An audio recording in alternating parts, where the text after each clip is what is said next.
The last time I spoke about this Buatsi Pascal fight, I joked about the possibility of Eddie Hearn losing the purse bid because he seems to lose most purse bids these days. And I know he doesn't want to pay more than he thinks a fight is worth. He wants to run a viable, profitable business. I get that. But with regards to this particular fight, Buatsi is supposed to be one of Eddie Hearn's future stars. And Pascal, although he was a big ticket seller in Canada back in the days, he surely isn't drawing the same crowds that he used to. So I wouldn't imagine that this would be a particularly expensive fight. And therefore, even if you have to lose a little bit of money on the show to secure home advantage for Joshua Buatsi and obviously please your broadcaster, then it's going to be worth it, isn't it? But as it turns out, Eddie Hearn's only gone and done it.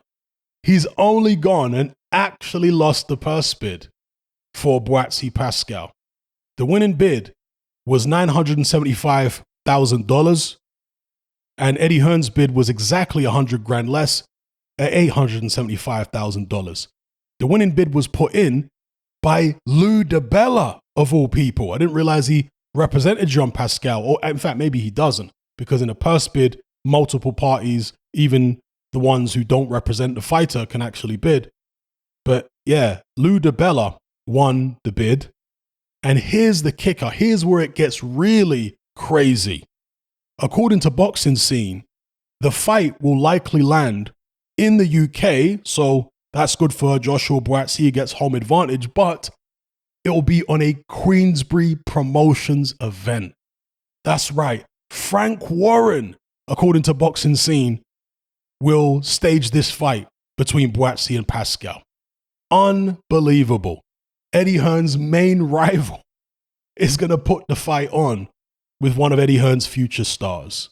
What on earth is going on with Eddie Hearn? What's going on with DAZN? Why didn't they win this bid? Again, to reiterate what I said at the start, I know they don't want to pay more money than they believe a fight is worth. They want to make a profit on shows.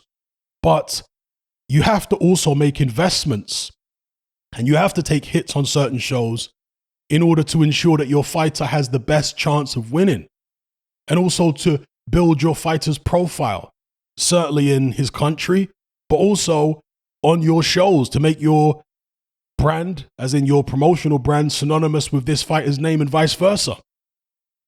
So that's why you take hits sometimes. Why Eddie Hearn has chosen not to win this burst bid is beyond me. Did he think that because Lou DiBella has worked on DAZN many times, put his fighters on Eddie Hearn undercards many times, that DiBella would probably work with him again this time? Was he double-crossed? What is it here? Or another couple of possibilities are Eddie Hearn doesn't really believe in Joshua Buatsi. He doesn't believe that he's going to become a big star and a big ticket seller. That's one. And the other possibility is that Buatsi has come to the end of his contract. Is this his last fight under Matchroom? Has he failed to re-sign? And if that's the case, then maybe Eddie Hearn is trying to avoid another Lawrence Okolie situation, where he's like, look, if you're not going to re-sign to another multi-fight contract, then I'm not going to come out of pocket and win this purse bid for you. You know what I mean? So who knows what the situation is? I just find it strange that Eddie Hearn has lost this purse bid of all purse bids.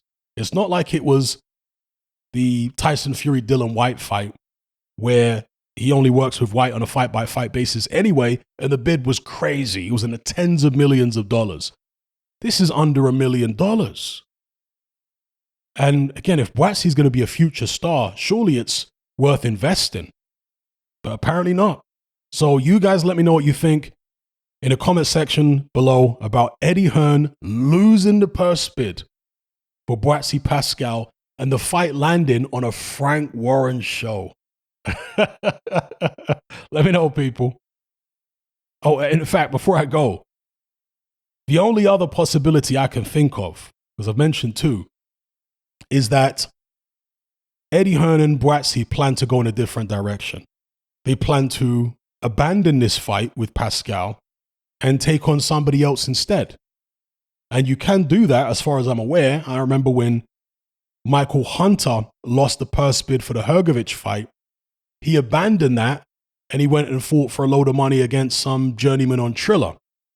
Is that what Eddie Hearn and Buatsi are planning? To just abandon this whole situation? Again, I don't know.